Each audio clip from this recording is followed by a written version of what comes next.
Bonjour, bienvenue ce matin en Suisse, au cœur d'un triangle comprenant Berne, Lucerne et La Chaux-de-Fonds. La Chaux-de-Fonds, la ville de naissance au 19e siècle de Louis Chevrolet, qui une fois émigré aux États-Unis, créa en novembre 1911 Chevrolet, devenu aujourd'hui 4e marque mondiale. Or justement, à ce propos, j'ai 1 heure ce matin pour vous démontrer dans Turbo que l'on peut rouler dans une voiture 100% nord-américaine, mais conçue pour les routes européennes, en se faisant plaisir au volant d'une voiture. Passion, émotion. Et pour cela, j'ai 2 atouts en main. La 5e génération de Chevrolet Camaro, qui débarque cette semaine en concession, et sa toute nouvelle déclinaison en cabriolet. Voici le sommaire de ce Turbo. En route donc pour savourer ensemble le retour du mythe au son rauque de son V8 6 litres 2 de 432 chevaux. Il y a 45 ans, la toute première des Camaros sortait des chaînes d'assemblage. Pour fêter l'événement aujourd'hui, la Camaro 2011 sort en édition limitée avec ce stickage très discret. Le 45e anniversaire, très discret, mais en même temps très élégant. Mais d'une manière générale, que ce soit en coupé ou en cabriolet, c'est avec ostentation que la Camaro affiche toujours sa musculature. La voiture est une muscle car, avec ce regard de panthère, cette bouche ouverte avec cette calandre énorme, et le petit nœud papillon, la marque Chevrolet. C'est du magnifique, ce grand capot plat. Mes amis, quand vous êtes au volant et que vous avez ça devant les yeux, c'est extraordinaire. Jolie couleur métallisée ou en jaune, alors carrément flashy, mais ça va tellement bien à la voiture. Le rappel du 45e anniversaire, des jantes chaussées de Pirelli P0 20 pouces, avec des étriers Brembo 4 pistons. Mais malheureusement, et ici en particulier sur ces routes sinueuses des montagnes suisses, à la longue, ça manque de mordant et d'endurance. On en reparlera tout à l'heure quand je serai au volant. Flanc de portière bombé, nervuré, creusé. Oui, obturé façon squale. Hanche bodybuildée. Et on finit sur la poupe avec ces 4 feux. C'est magnifique. Double sortie chromée d'échappement, extracteur d'air. Becquet, stickage, c'est magnifique. Tiens, pendant que j'y suis, le coffre qui s'ouvre de l'habitacle.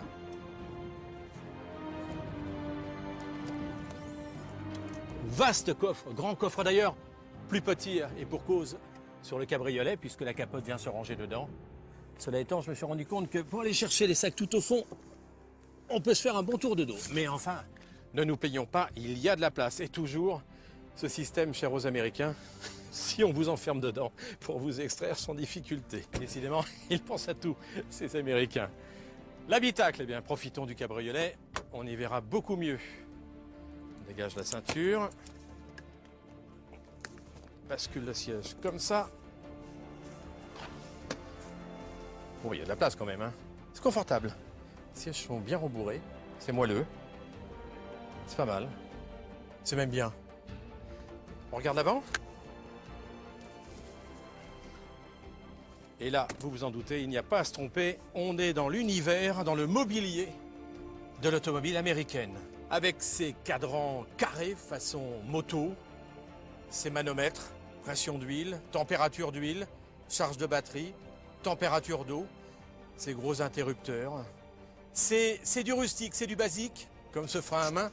A-t-on besoin, me direz-vous aujourd'hui, de faire un frein à main aussi imposant? Non, mais c'est dans l'univers de cette voiture. C'est du basique, c'est du rustique. On a cherché à garder la tradition, le old school à l'américaine, comme je vous le disais. Mais c'est superbe. Et alors, ce capot, le capot, ce bosselage là comme ça, ben c'est... Quant au plastique, bon bah voilà, ça pourrait être mieux. En fait, franchement, et de vous à moi, je ne pense pas que celui qui a envie d'une Camaro aujourd'hui mette spécialement en avant une voiture au raffinement extrême. Il y a tout, c'est bien. Ah, c'est une voiture émotion. En tout cas, moi, pendant 1 heure, je vais m'efforcer de vous convaincre. Au pire, je vous aurais fait rêver. On va rester dans l'ambiance américaine, direction la Californie, où nous attend maintenant Guillaume Coche, au volant de la toute nouvelle version S de la sportive électrique, la Tesla. Et quant à moi, pendant ce temps-là, je vais prendre le volant du coupé pour vous confier mes impressions d'essai.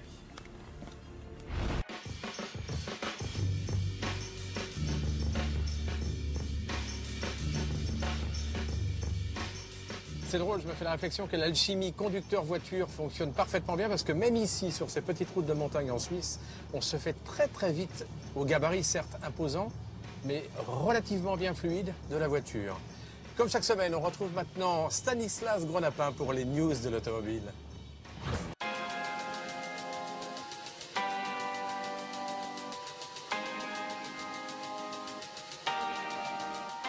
Alors au fil de mon essai, force est de constater que ma consommation est relativement faible, eu égard à la cylindrée 6 litres 2, à la puissance 432 chevaux du V8 de cette Chevrolet Camaro. Il y a une astuce à cela, c'est que quand on stabilise l'accélération, eh bien, il n'y a que 4 cylindres sur les 8 qui fonctionnent. Vous, monsieur, vous êtes en infraction. La vitesse est limitée ici. À propos de mécanique, force est de constater que les utilitaires aujourd'hui en France sont à l'origine de beaucoup d'accidents et ce sont les statistiques qui le démontrent. Et le paradoxe, voyez-vous, c'est que c'est peut-être leur haut niveau de technologie et de mécanique qui les rendent plus vulnérables entre les mains de certains conducteurs. Les utilitaires sont-ils dangereux? C'est notre enquête ce dimanche dans Turbo avec Guillaume Coche.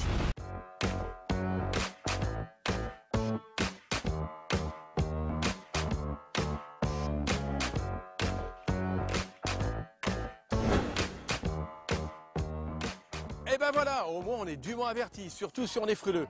En dehors de cela, je vous assure que cette route de la vallée de la Brévine est absolument sublime. Alors, avant de nous rendre dans quelques instants chez un restaurateur de voitures anciennes, découvrir, autant dire, encore des merveilles et des merveilles, je vous propose le match de la semaine dans Turbo avec Safet Rastoder aux commandes, ou plutôt au volant de deux petites citadines, la nouvelle Kia Rio face à l'une des chéries de ces dames, la Volkswagen Polo. Alors au milieu de ces magnifiques maisons, de ces chalets ici en Suisse, dans la région de Berne, à moi maintenant de vous dire comment je la trouve, cette Chevrolet Camaro de 5e génération. Alors d'abord, vous le constatez, je suis au volant du coupé. Parce que cette voiture, pour moi, c'est une sportive et au cabriolet, fort élégant, hein, magnifique, je préfère quand même la version coupée qui est plus sauvage, qui est plus bestiale. Donc je préfère la boîte mécanique 6 vitesses. Alors à ce propos, boîte virile, hein, virile mais correcte. Guidage court, guidage précis, mais il faut y mettre le muscle. Alors, elle est longue, elle est lourde, elle est large, mais tout ça s'oublie parce que finalement, elle est d'une agilité remarquable, notamment sur les petites routes. Elle se place bien, elle vire relativement à plat, les suspensions sont peut-être un petit peu souples à certains moments, mais la voiture est très agréable. On oublie presque qu'on est au volant d'une voiture américaine, une grosse voiture américaine, ou dans certains cas d'ailleurs, pour ceux qui connaissent bien les États-Unis, d'une petite voiture américaine.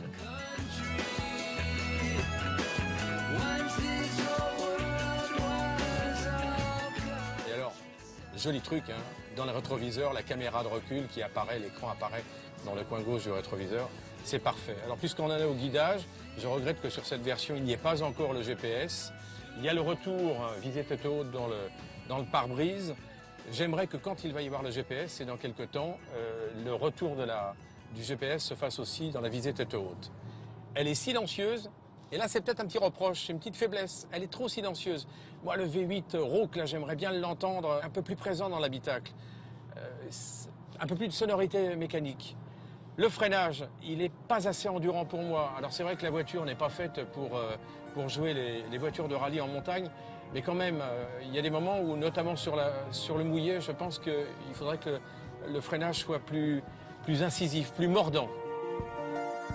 Alors, en dépit de la puissance, 432 chevaux, 405 sur le cabriolet, vu qu'il est mu par une boîte automatique, ne vous attendez pas, malgré cette puissance, à des accélérations fulgurantes. Elle n'est pas faite pour ça, la voiture. C'est une sportive, mais c'est une sportive de longue haleine. Franchement, même sans être un aficionados du mythe Camaro, je lui mets aisément un 8,5 parce que la voiture, elle est chouette. On se retrouve après la pub pour la suite de cette matinée au volant de la Camaro. Retour dans Turbo et attendez-vous à en prendre plein les yeux tant les voitures que je vais vous faire voir maintenant sont du domaine de l'exception.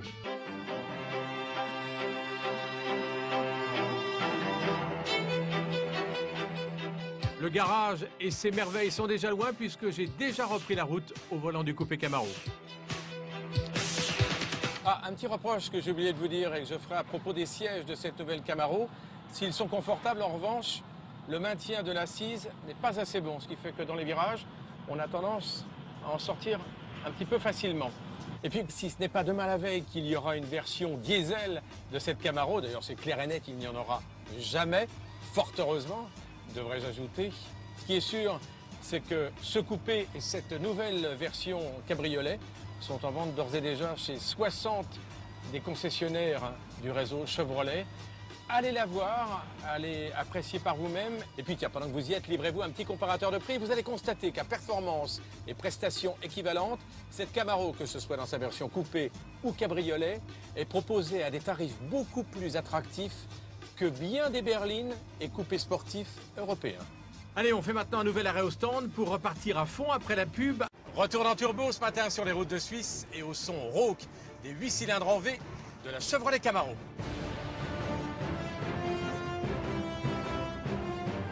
À la voiture neuve, crise oblige, les jeunes préfèrent de plus en plus les modèles d'occasion. Alors, il y a une bonne astuce pour ça, ce sont les ventes aux enchères.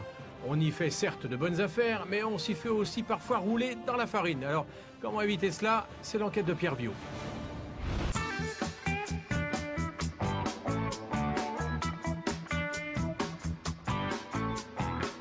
On enchaîne avec les news et on retrouve pour cela Stanislas Gros-Lapin. Things are gonna change, and not for better. Don't know what it means to me, but it's hopeless, hopeless. Gotta get you home, could be with anyone. I think of what I've done. C'est l'un des nouveaux talents du rire, une découverte entre autres de Jamel Debbouze. D'ailleurs, souvenez-vous-en, il figurait sur la liste des invités il y a quelques semaines sur M6, aux côtés entre autres de Zinedine Zidane, Gad Elmaleh ou encore Florence Foresti, dans cette superbe émission que Jamel nous avait offerte depuis Marrakech. Eh bien, Kev Adams, puisque c'est lui, est l'invité de Turbo ce matin, grâce à Patricia Gaillot.